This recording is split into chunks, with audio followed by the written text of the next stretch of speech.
All right, yos. Share screen. Let's dive into chapter 6. This one is a full-on chapter, though. So we're talking about aquatic biodiversity, and you could go through the slides if you. Whoops, I'll put the slideshow up, and you can go through the slides and take notes. I'm going to try to go through them very quickly, so there's some continuity in terms of the lecture itself, and just keep it rolling. All right. So the core case study at the beginning of chapter 6 is about coral reefs and how coral reefs are in some serious danger. As we kind of go through all of the different threats, one of the major threats in the increase in CO2 in the atmosphere means that it's being dissolved into the ocean. We get a rise in,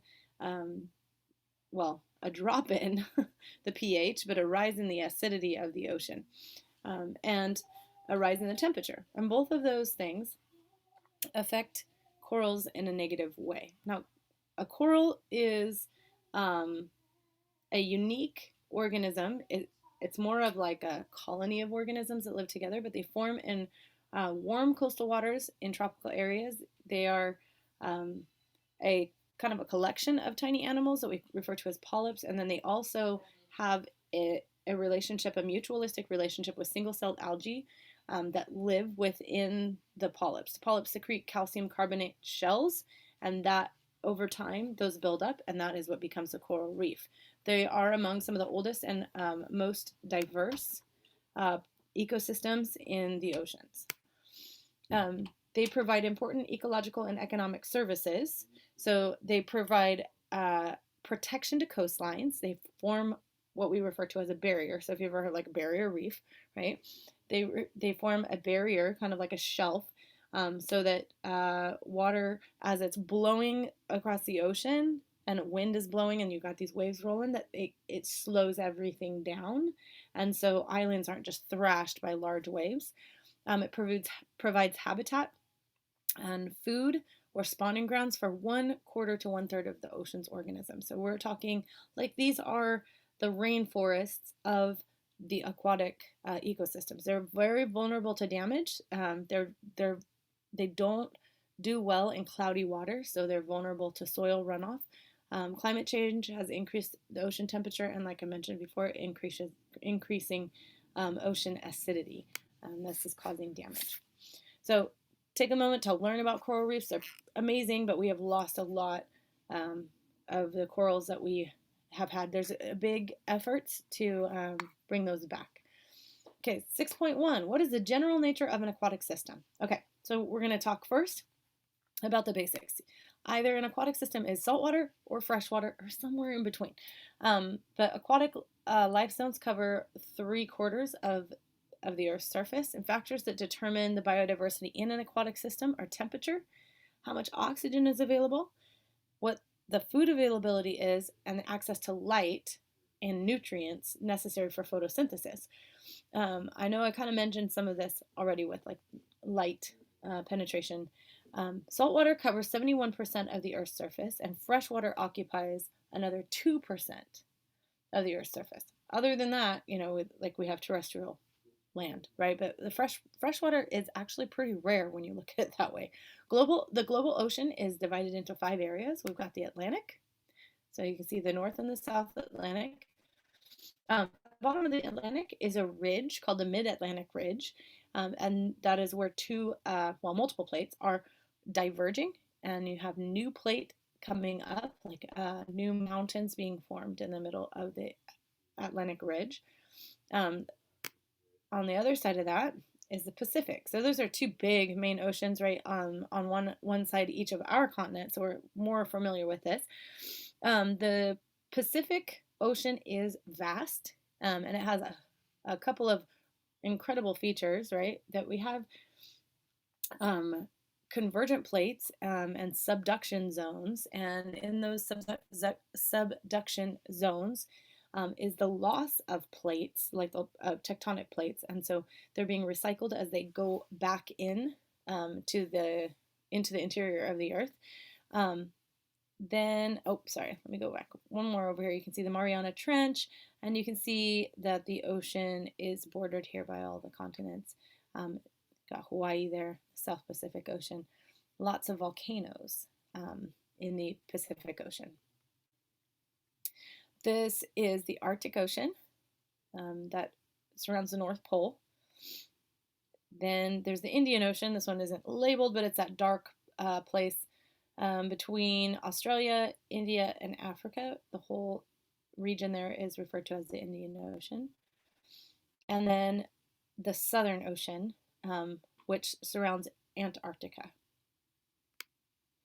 Distribution of organisms is determined largely by the salinity of an aquatic zone. So the aquatic life zones in saltwater, the life zones, these marine life zones, some of those examples are oceans, estuaries, coasts, coral reefs, and mangrove forests.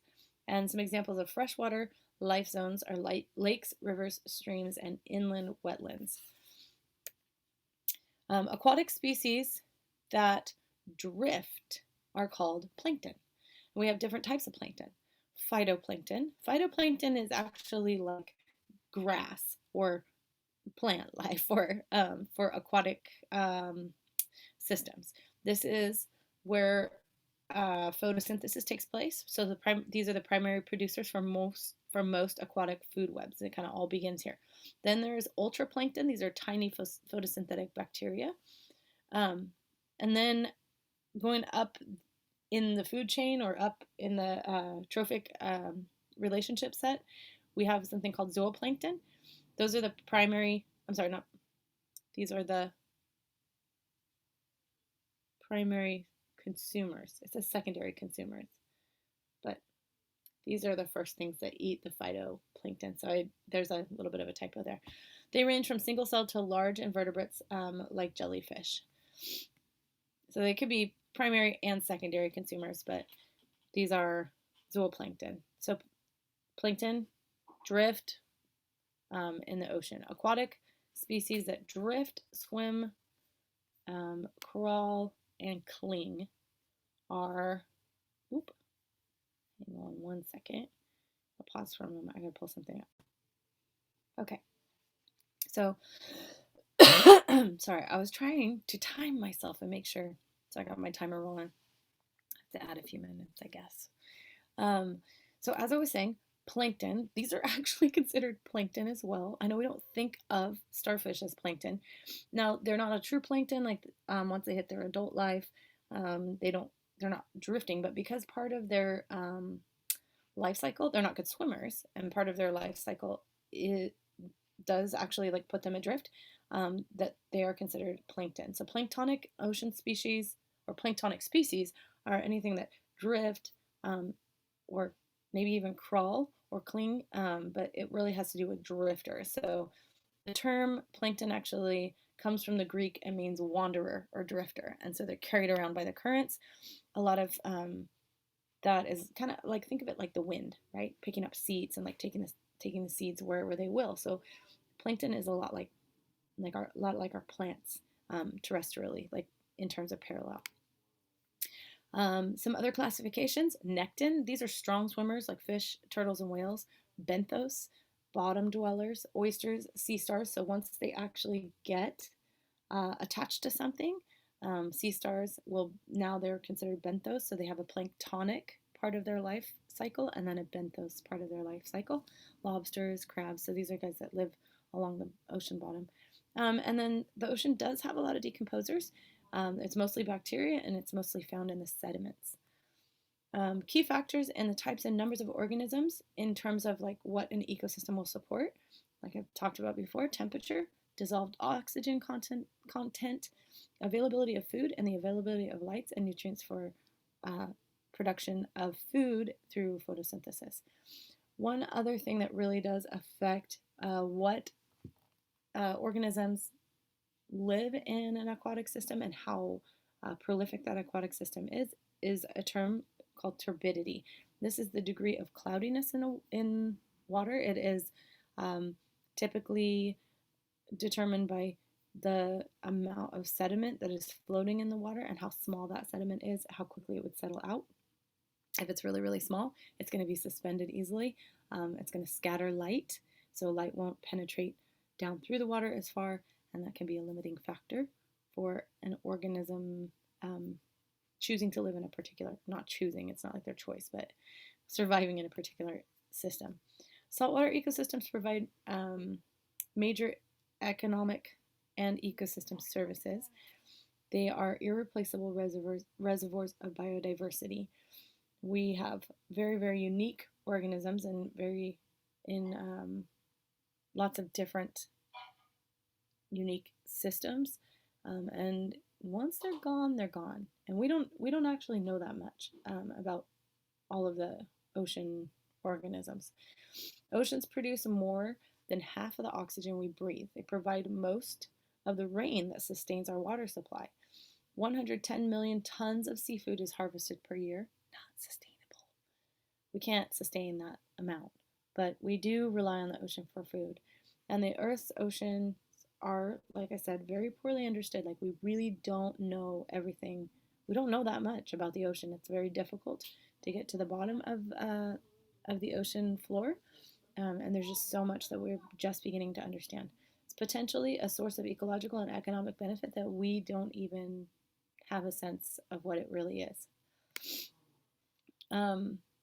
Open ocean provides a vital ecosystem and economic services. There are 3 major life zones. The coastal zone, this is where water's pretty warm, it's nutrient rich, the water is shallow, so light can penetrate. It extends from the land, the edge of the land, the beach, to the edge of the continental shelf, and it makes up less than 10% of the world's ocean area, but it contains 90% of marine species. Then there is the open sea, and then there's the ocean bottom, and that's where organisms will live. Those are 3 major zones.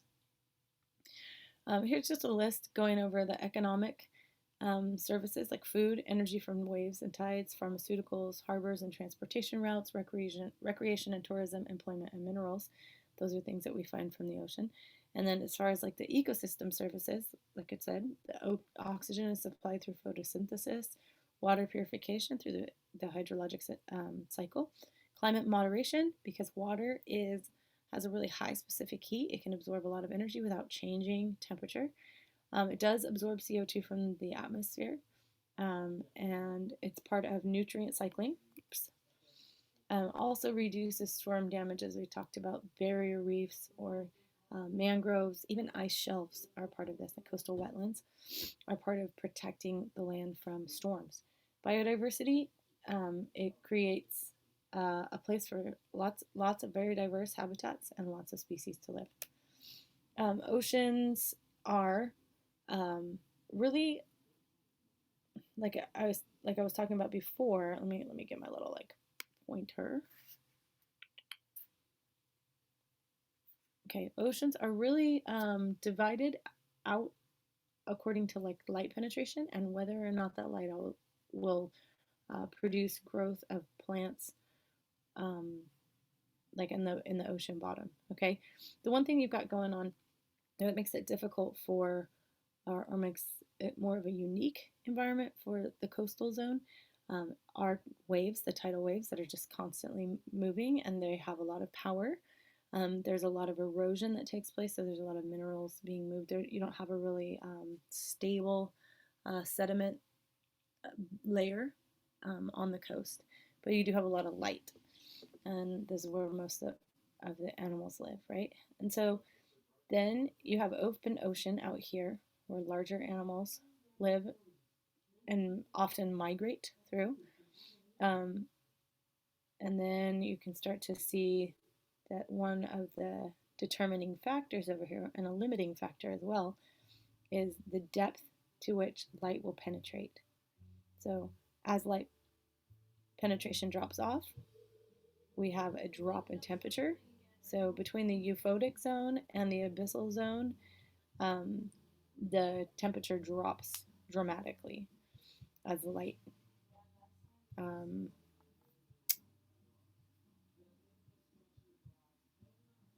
Yeah, I wonder if you can hear the music back here as the light intensity drops off. So you can see temperatures at the bottom of the screen, and I'm hoping you can see it. Yeah, water temperature at the bottom of the screen is listed there. Oh, my annotation went away. My little spotlight guy.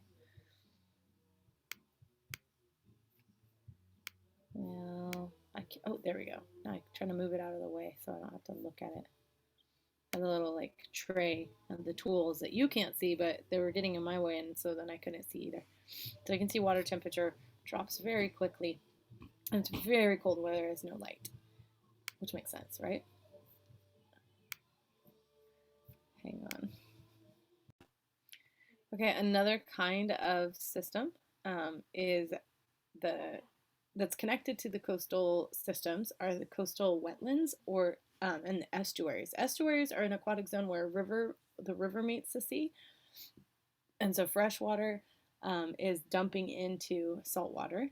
And coastal wetlands are coastal lands that are covered with water all or part of the year, and this may be like marshes, salt marshes, and mangrove forest, where the ground is actually saturated with water, and there may be like a certain level of water, but like the groundwater level is either at the surface or even above the surface. These are very productive ecosystems with high nutrient levels because you have a lot of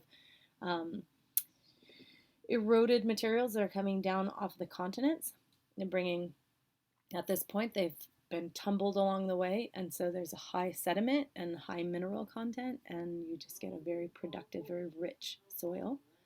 Seagrass beds occur in shallow coastal waters, and they host up to 60 species of grasses and plants that we know of, right?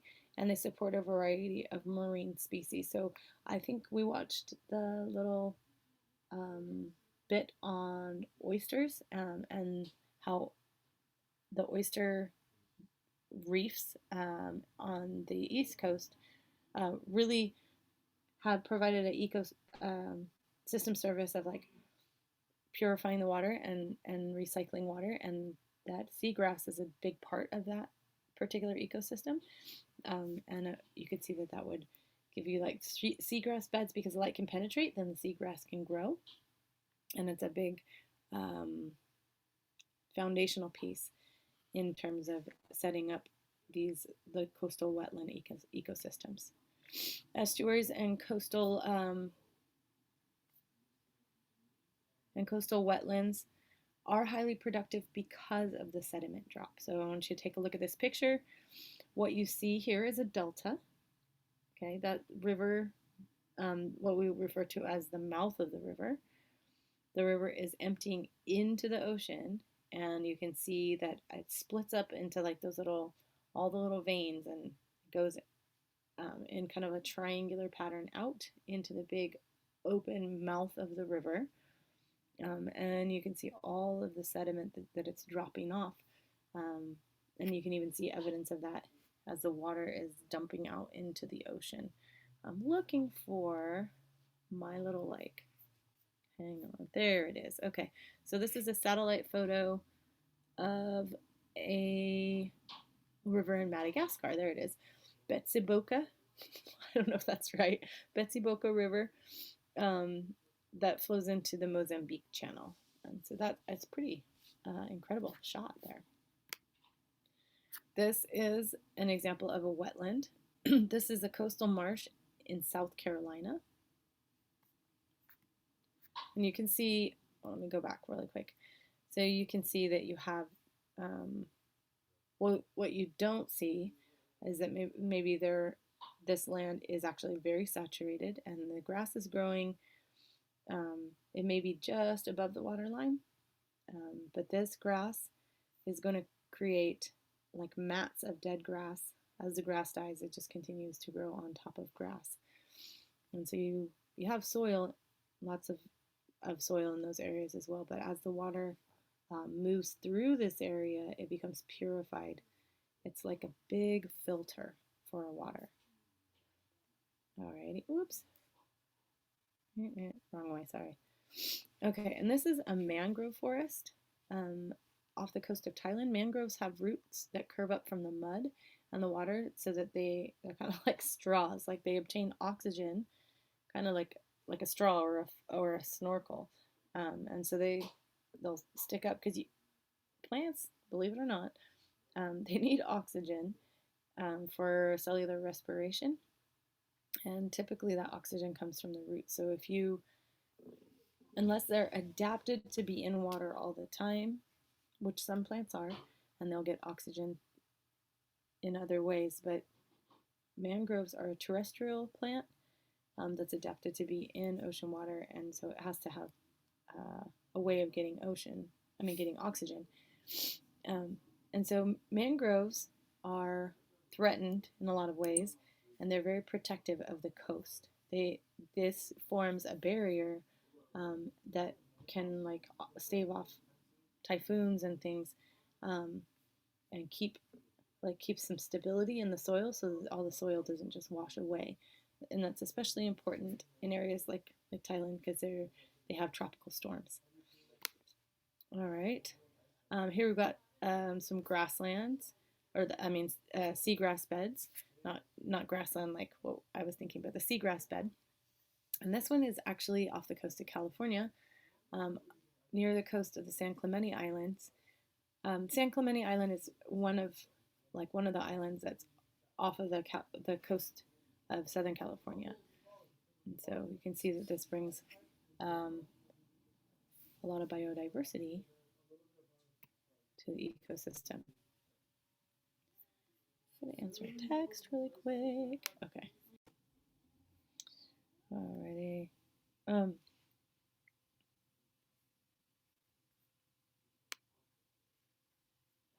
right. So one of the unique things about oceans is that we have some really unique zones and some really unique ecosystems and habitats that are formed because of the intertidal zone. This is the area between the high and the low tides. Organisms must be able to survive with moisture changes that happen on a daily basis, salinity changes that happen on a daily basis. Usually the shore is rocky, it's being pounded by waves, or you have barrier beaches where there's a lot like a sandy shore, and there's like lots and lots of sand, but not a lot of plants to hold that in place. So these are really extreme environments, and we still have a high variety of organisms that live in these cool intertidal zones. So like tide pools are part of intertidal zones, and then like I said, barrier beaches, like what we think of as like Hawaii or even places on our coast that have a lot of sand, that have a lot of organisms that'll live, like crabs and sea cucumbers and sea stars and all sorts of things like that. So you can see we kind of have two different setups here, two different types of beaches, right? Like rocky beaches and then sandy beaches. And here are some of the organisms that you might see on a rocky beach where the waves are pounding, and then they will make like tide pools. During low tide, water will still stay in little depressions and pools, and organisms can live in those. And then when the tide comes up, obviously they're submerged, so they have to be able to live with both.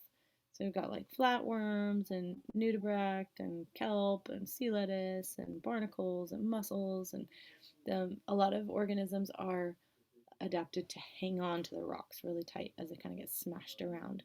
Whereas on sandy beaches, a lot of organisms are adapted to burrow or create tunnels, and they'll get under the sand to protect themselves from the waves or from the tide going out.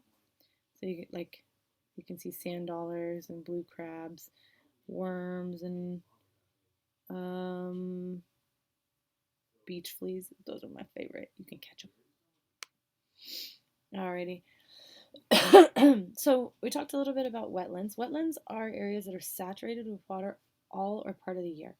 Most of the time what you have is really standing shallow water with some kind of emergent vegetation, and there are a prolific number of organisms that rely on wetlands. And wetlands, they water does flow through and it becomes filtered. It's like a big filter. It'll filter out toxins and it'll filter out sediments.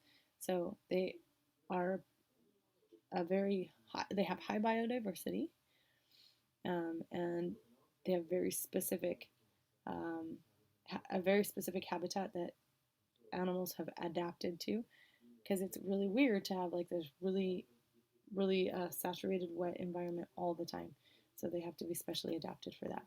Some freshwater wetlands include swamps, marshes, bogs, fens, and prairie potholes, which I did not even know what those were until I got this curriculum when we started teaching it. With prairie potholes is a cool thing to look up. I'll show you in a bit. And then saltwater wetlands include what we talked about before, but like estuaries, mangrove swamps, and coastal marshes. They both are the equivalent of the tropical rainforest. Nope, that's not what I was talking about. They both are really important for providing services in terms of just like sometimes seafood, like that, but also they're important for filtration of the water that we need. Okay.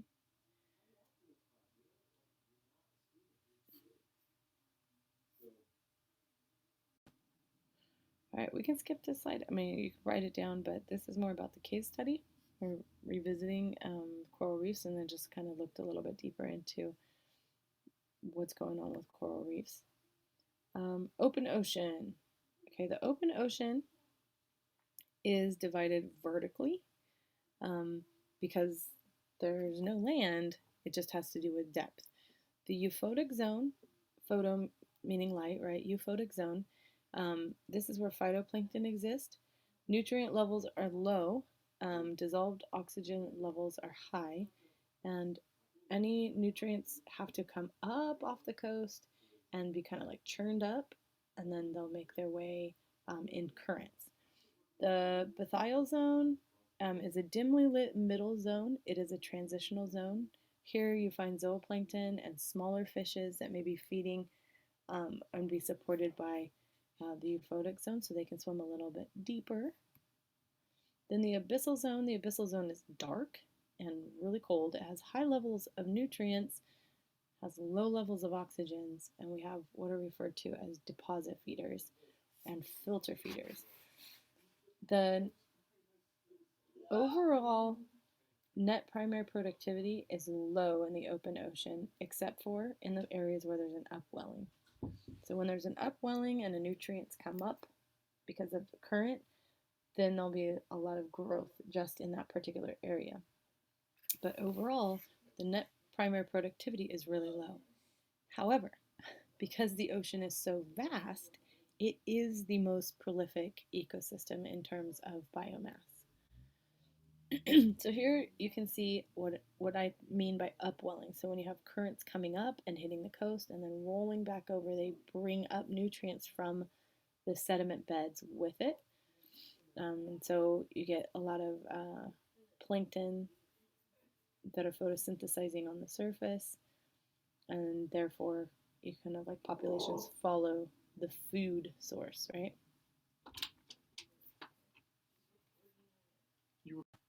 Okay. Scientists took census of ocean's microbes. The process took 2 years. They sailed around the world sampling seawater, counted genetic coding for 6 million previously undiscovered proteins. They're still discovering new genes and proteins at the end of the voyage. The ocean contains really high biodiversity in terms of microbial life, like way higher than we ever even estimated. We're still learning about the ocean's biodiversity, which I think is one of the things that should motivate us to do something to change their trajectory in terms of our human impact. So human activities that we engage in on a regular basis do threaten aquatic biodiversity. They disrupt the ecosystem, and there's economic services that we're going to miss out on. Climate change and ocean acidification are the biggest threats. Other threats, though: coastal development. This destroys and degrades coastal habitats. Overfishing, destruction of ocean bottom habitats, through maybe with oil drilling or mining, deep sea mining. The runoff of pollutants is another problem. We have what we refer to as a dead zone in the Gulf of Mexico, where water has been running off of agricultural lands out of the United States for so long that it has caused what we refer to as cultural eutrophication, which will come up a little bit later in the presentation, but where you have an overabundance of nutrients, and so then there's an overgrowth of algae. We'll go into it later, but there's a cycle that has been supported.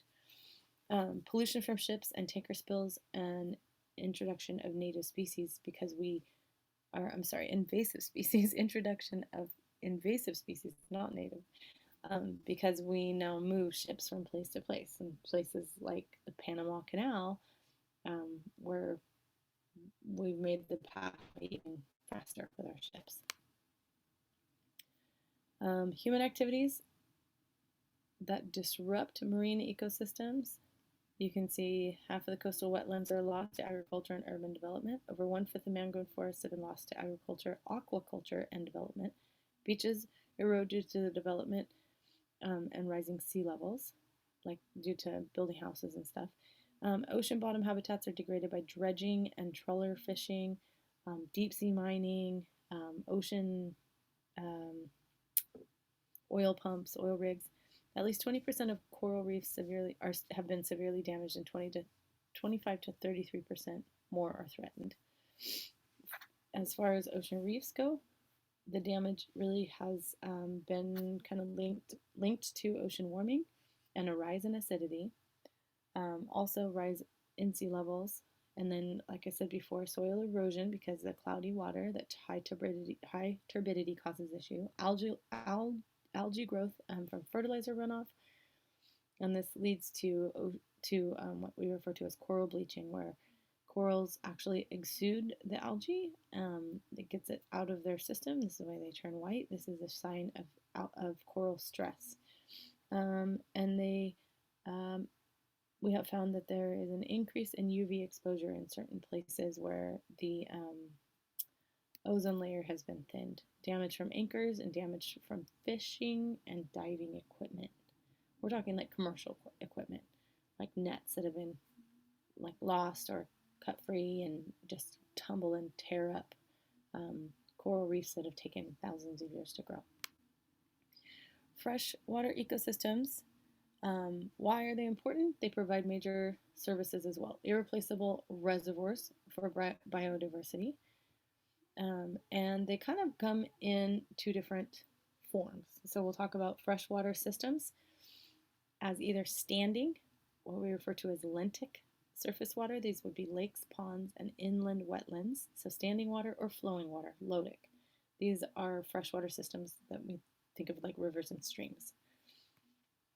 Lakes have 4 life zones defined by depth and distance from the shore, much like the ocean does. The littoral zone, this is shallow water near the shore where rooted plants will grow. There's high biodiversity, turtles, frogs, crayfish, some fish. Lymnetic zone, which is the open area that receives sunlight. It's away from the shore. This is mainly where photosynthesis happens kind of like an algae, just like in the ocean it does. And there may be some larger fish there. The Profundal Zone is deeper water. It's too dark for photosynthesis to take place. There's low oxygen levels, and some fish will live there. And then in a lake that's really deep that has a very dark layer, it's called the Benthic Zone. This is the bottom of the lake. This is where decomposers and live, and detritus feeders, and some fish. They're nourished primarily by the dead matter that falls into the lake, which a lot of plant matter does go into the lake. In that littoral zone, you get a lot of leaves and sticks and stuff that's in that zone. But like logs, whole logs will fall into lakes and sink to the bottom over time. Water in standing systems, some of the ecosystem services are climate moderation, because you have a large body of water that can take on a lot of the heat from the sun. You get nutrient cycling, waste treatment, flood control, groundwater recharge, and they provide habitats for many species. So you get genetic resources for increase of biodiversity. And obviously we love to study them, so scientific information. Economic services, food, drinking water, much like the Folsom Reservoir, right? Irrigation water, we often use our lakes for hydroelectricity, transportation corridors, recreation, and employment. So this is a diagram just showing how a lake has the different zones, the Littoral Zone, Lymnetic Zone, Profundal, and Benthic, and how it really has a lot to do with light. So much like the ocean, it has to do with the amount of light that can get down into the water. There are two types of lakes. Some lakes have a lot of nutrients. These are called Eutrophic lakes. Sorry, I flipped it. And then some have low levels of nutrients. Typically, you're going to see those in higher elevations. The lower levels of nutrients have low net primary productivity in the water itself, so their water is very clear. Oligotrophic Lake that is very famous is Tahoe. And eutrophic lakes have high levels of nutrients and high net primary productivity. They're typically shallow. Typically the water is murky. They are usually warmer. Cultural eutrophication of lakes is a term, like eutrophication is natural, but cultural eutrophication is when humans have increased the input of nutrients into the lake and it causes some problems. We'll go into that in a bit. So you can see this is an example of an oligotrophic lake. This is Trillium Lake in Oregon, and that's Mount Hood there in the background. And then I went ahead and added one fun one for us.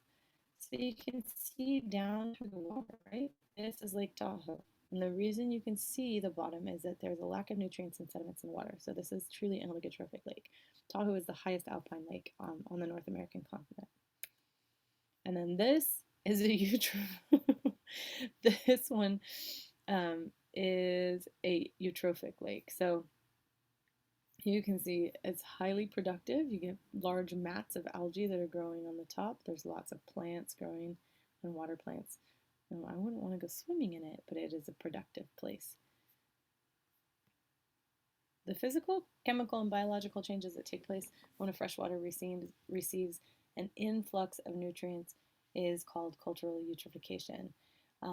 So remember that phosphorus is a slow cycle. It does not have an atmospheric component, so it's just from the ground to the water to organisms back into the water. And when we increase the amount of phosphates or increase the amount of nitrates that are in water, they're taken up quickly and they'll cause algae to bloom.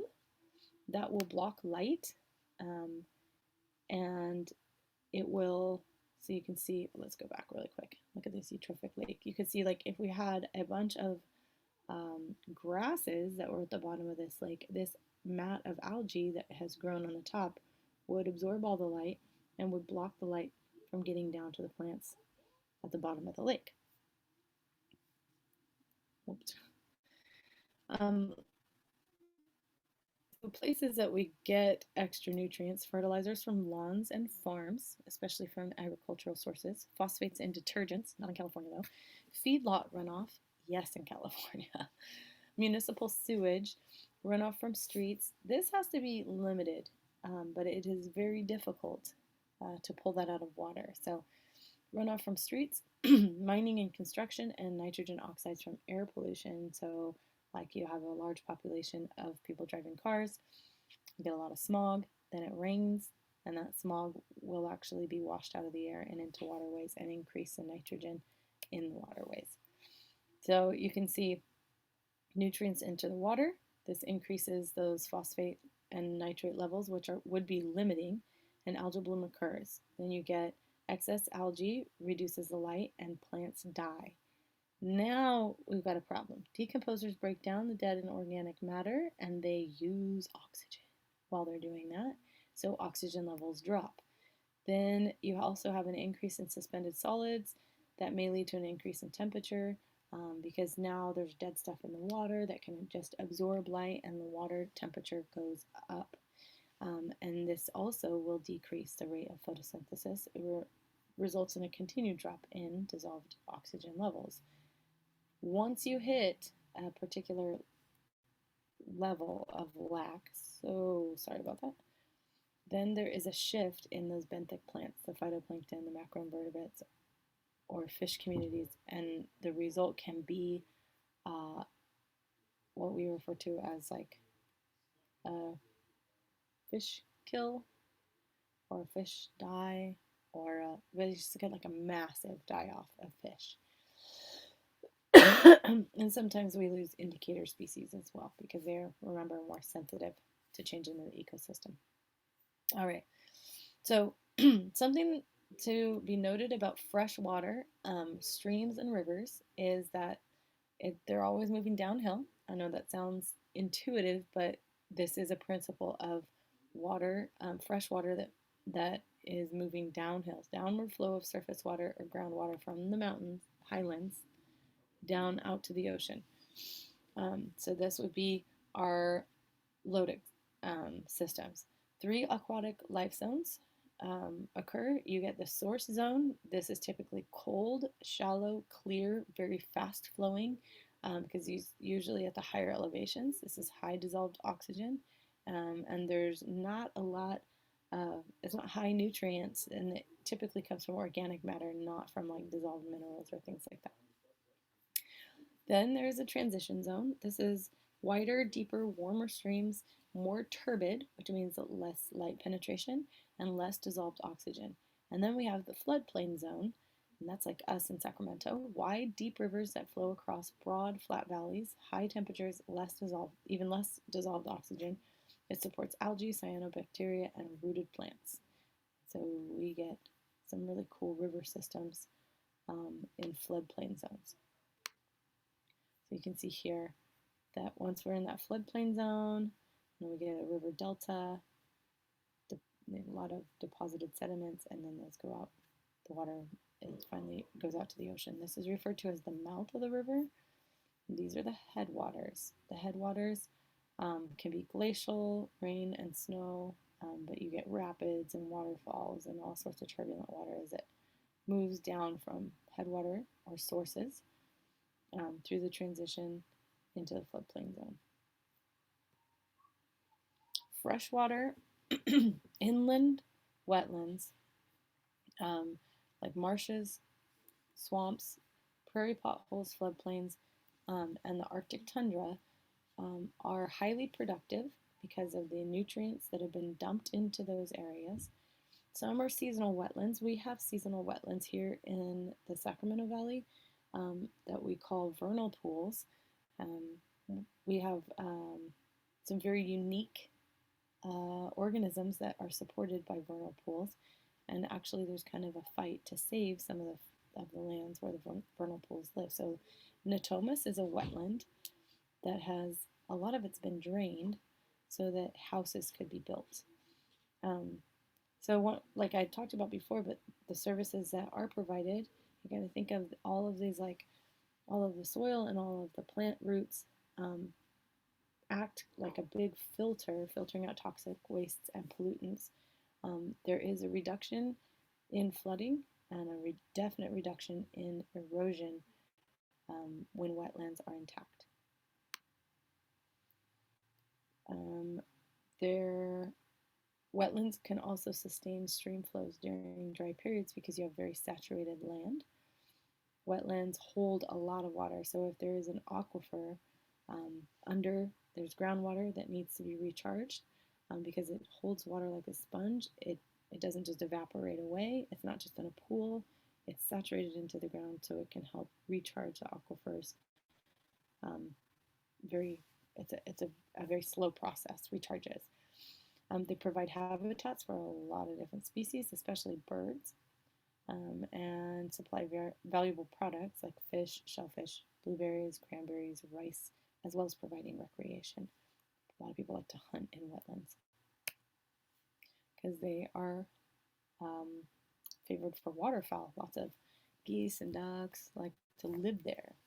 So the This picture of the great white egret that lives on an inland marsh in the Florida Everglades is there on the left. And then on the right is a cypress swamp that is located in South Carolina. So a swamp is usually a forest that has saturated lands, whereas when we think of like a marsh, we think of grasslands. Human activities threaten biodiversity and disrupt ecosystems and economic services provided by freshwater lakes, rivers, and wetlands. Some of those human activities are dams and canals that are built to restrict the flow of rivers. Now, we have built over 2,000 dams in California. And there are three main reasons for building a dam. One is flood control. Two is the production of electricity. And three is to store water. So, they're good reasons. But 40% of the world's largest rivers have been dammed. Flood control destroys aquatic habitats and it alters wetlands. Because below the land, or below the dam, where water should be in higher amounts, there's typically wetlands that dry out. And above the dam, now there's lands that should be dry and are saturated. Cities and farms obviously pollute water, and many wetlands have been drained for human purposes. Like I said, Natomas is an example of a wetland that's been drained so that we can build on it. River deltas, coastal wetlands, mangrove forests are all natural protections against floods and wave damage during storms. And degrading these ecosystems actually allows for intensified damage. And we've had some examples of this in the last few decades. Building dams reduces river sediments that are deposited downstream. And so, like Folsom, behind the Folsom Dam, there's an accumulation of river sediments that should have been moving down into the river delta. And what we have is that a loss of land in the river delta, that the river deltas actually start to sink. And as the rate of erosion is decreased, because sediments aren't being dropped off, the river delta gets deeper and deeper instead of staying nice and flat and shallow as sediments come down from the mountain. So it just disrupts the natural process of sedimentation. Saltwater and freshwater aquatic life zones cover almost 3/4 of the Earth's surface. Oh, these go back we're just going to summarize, okay? Oceans dominate the planet. The Earth's aquatic systems provide important ecosystems and economic services, as you know. Certain human activities threaten biodiversity and will disrupt these systems. And we talked about what all of those were. So, sorry, I know I'm not the most exciting on this COVID fuzzy brain. I hope that you're able to get some insight into these different systems, that you stayed with me as much as possible. Thanks for your time, you guys. One more chapter to go. Bye.